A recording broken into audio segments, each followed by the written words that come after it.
Hello friends, welcome back to my new blog. कैसे हैं आप सभी? आई होप कि आप सभी लोग बहुत ही बढ़िया होंगे और अपना एग्ज़ाम के प्रिपरेशन खूब अच्छे तरीके से कर रहे होंगे।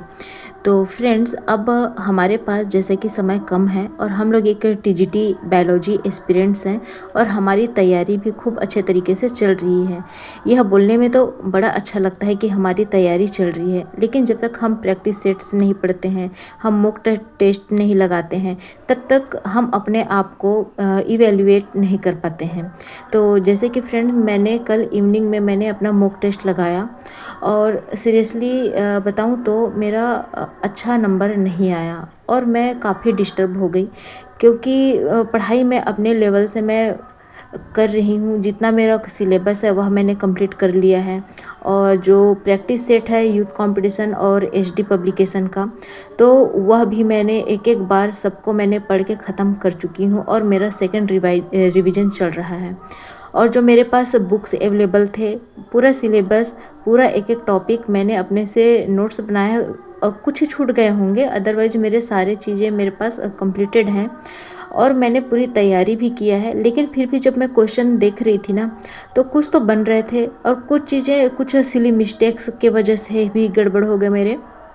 और बोलना चाहिए कि जिस तरीके से मुझे एक्सपेक्टेशन था कि कम से कम मेरा 250 से ऊपर ही जाएगा नंबर, 500 में से 250, लेकिन वहाँ तक भी मेरा नहीं पहुँच पाया और मेरा मतलब कि उससे कम ही रहा।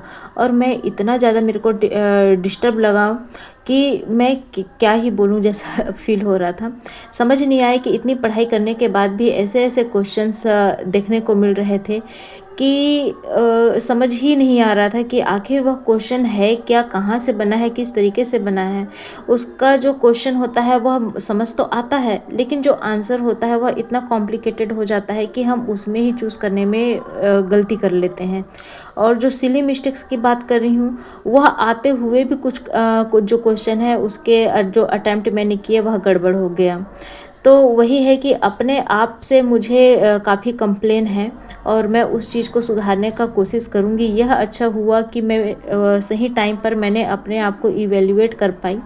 तो फ्रेंड्स, आप लोग भी अपने आप को इस तरीके से आप अपने आप को मूल्यांकन करिए कि आप लोग कहाँ पे गड़बड़ कर रहे हो। मैंने तो अपना आप लोगों को बता दिया है ना। होता यह है कि हम पढ़ते रहते हैं, लेकिन कहाँ पे हम मिस्टेक कर रहे हैं यह हमको नहीं पता, तो वह भी पता होना बहुत ही ज़रूरी है। और आप लोग पूछ रहे थे कि मैं मॉक टेस्ट कहाँ से लगाती हूँ, तो अभी तक तो मैंने नहीं लगाए थे। जो बुक्स वगैरह है उसी के जो पीछे मैं दिया रहा था क्वेश्चन आंसर, उसी से मैं कर लेती थी। और अभी मैंने देखा कि मैं गूगल में भी सर्च की कि फ्री मॉक टेस्ट कहाँ पे अवेलेबल हो सकता है। तो ऐसा फ्री मॉक टेस्ट 2 या 3 ही हैं, गूगल में भी आपको मिल जाएंगे। वहाँ पर भी मैंने दिया था, तब तो जब पहली बार दिया था तो बहुत अच्छे नंबर आए थे। काफ़ी पहले हो गया वो 1 मंथ पहले। और अभी जो टेक्स्ट बुक है उसमें 6 मतलब कि आपको मिल जाएंगे फ्री मॉक टेस्ट बुक से आपको 6 फ्री मॉक टेस्ट मिल जाएंगे, जिसमें से एक मैंने कल दे दिया है। और अगर आपको वह परचेस करने होंगे तो 849 रुपीज़ में कम से कम चैप्टर वाइज भी हैं और अलग अलग मॉक टेस्ट हैं। तो 26 या 27 मॉक टेस्ट वो हो गए हैं। और साथ ही जो पीवाईक्यू वगैरह, मतलब कि बोलना चाहिए कि अलग अलग चैप्टर के हिसाब से वह बटे हुए हैं। अगर आपको ख़रीदना होगा तो आप ख़रीद लीजिएगा, मैं तो नहीं खरीदूंगी।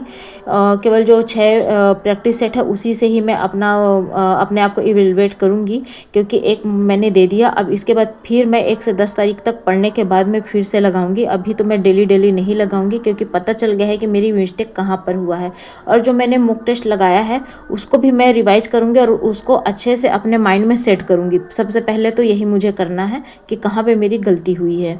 तो फ्रेंड्स, इसी तरीके से है कि मैं डेली अब वीडियो में अपलोड नहीं कर पाऊँगी, है ना। मतलब कि कोशिश तो यही करती हूँ कि 1 से 2 दिन अगर मैं गैप भी कर देती हूँ तो आप लोगों के कमेंट आते हैं कि आप डेली बेसिस पर वीडियो अपलोड किया कीजिए, इससे हमको मोटिवेशन मिलता है। मुझे भी अच्छा लगता है कि मैं आप लोगों के साथ मतलब कि आप लोगों के साथ संपर्क में रहती हूँ, बातें करती हूँ। और आप लोगों के लिए मैं देखिए क्विज भी शेयर करती हूँ, ताकि किसी को कुछ परेशानी है आप वहाँ से भी आपको देख सकते हैं, है ना। और वहाँ पर मेरे को पता चल रहा है, जो मैंने पोस्ट डालती हूँ तो वहाँ से यह पता चल रहा है कि आप लोगों को तो केवल सही आंसर आंसर हमने किया या गलत किया केवल वह पता चलता है, लेकिन यहाँ मेरे पास वह अथॉरिटी है कि मैं देख सकती हूँ कि कितना हो रहा है। आप लोग बहुत ही गड़बड़ कर रहे हैं वहाँ पर, तो मैं उसका भी किसी दिन स्क्रीन रिकॉर्डिंग लगा के आप लोगों को दिखाऊंगी कि कहाँ कहाँ पे आप लोग कितने % आप लोगों के क्वेश्चन में आ रहे हैं। तो आप लोग पढ़ाइए, अच्छे से तरीके से करिए।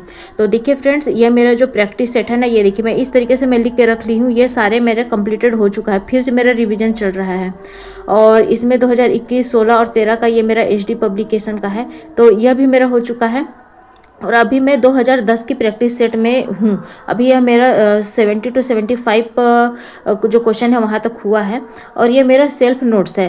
मैं अपने तरीके से जो भी हो सकता है जहाँ से मिलता है ना, मैं बहुत सारे वीडियो चैनल्स को देख देख के मैं अपना बेस खुद क्लियर करी हूँ, क्योंकि मेरे पास कोई गॉड फादर नहीं है, नहीं कोई मेरा कोई ऐसा टीचर है जो मुझे TGT लेवल को पढ़ा सके या कर सके। और जिस तरीके से मैं चाहती हूँ वैसा नहीं मेरे को यूट्यूब में अभी तक कोई मिला।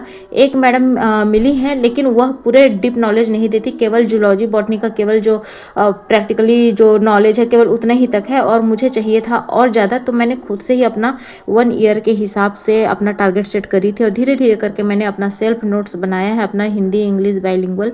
तो इसी तरीके से मैंने एक अपना बनाया हुआ है ताकि मैं समझ सकूं।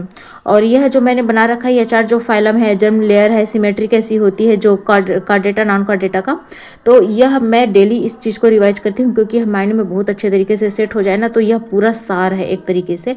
अगर इससे ही क्वेश्चन कम से कम आपका 3 से 4 क्वेश्चन बनते हैं केवल ये एक पेज से। तो इसमें पूरा जितना है ये सिलेंट डेटा पोरीफेरा, जो जितना ये नॉन कार्ड डेटा है, ये पूरा उसका किस तरीके से उसका सिमेट्री है, रेडियल है, बायलैटरल है, तो यह सारा बहुत अच्छी तरीके से मैंने लिख लिया है। और इसको मैं डेली बेसिस पर प्रैक्टिस करती हूँ। और एक चीज़ और मेरे को यह कन्फ्यूजन आ रहा था, आप चित्र देख के जो डायग्राम उसको देख के मत वो हंसिएगा, इस तरीके से मैं छोटे छोटे बना लेती हूँ। तो इसमें क्या होता है, जो बाहरी दीवार होती है और जो अंदर की जो पाचन तंत्र होती है, उसका जो बीच का भाग होता है ना, वही सीलोम होता है। अगर वह मेजोडर्म है, मतलब कि अगर वह बना हुआ है, तो वह ट्रू सीलोम कहलाता है। अगर यह एब्सेंट है तो वह स्यूडोसीलोम कहलाता है। तो एक चीज़ तो ये आप लोगों को मैंने यहीं पर क्लियर कर दिया, क्योंकि बहुत सारे लोगों को यही नहीं पता रहता कि सीलोम क्या है। हम पढ़ते तो रहते हैं, लेकिन सीलोम क्या है यही नहीं पता रहता है। तो इस तरीके से मैंने चैप्टर वाइज एक एक टॉपिक को खूब अच्छे तरीके से विद डायग्राम बहुत अच्छे तरीके से बनाया है, अपना बनाया है। तो मेरा यही है कि कई मुझसे पूछते हैं कि आप मुझे नोट्स दे दीजिए अपने, तो मैं आप लोगों को केवल यही बोलूँगी कि आप लोग अपने से सेल्फ प्रिपरेशन, सेल्फ आप नोट बनाइए, क्योंकि अपने नोट्स अपने आप को ही समझ आते हैं। अगर आप देखेंगे कि मेरे राइटिंग, मेरे नोट्स, वो केवल मैं समझ पाऊँगी। अगर आप लोग खुद से पढ़ाई करोगे तो आप लोग खुद अच्छे तरीके से खूब अच्छा कर सकते हैं। Then okay, thanks for watching.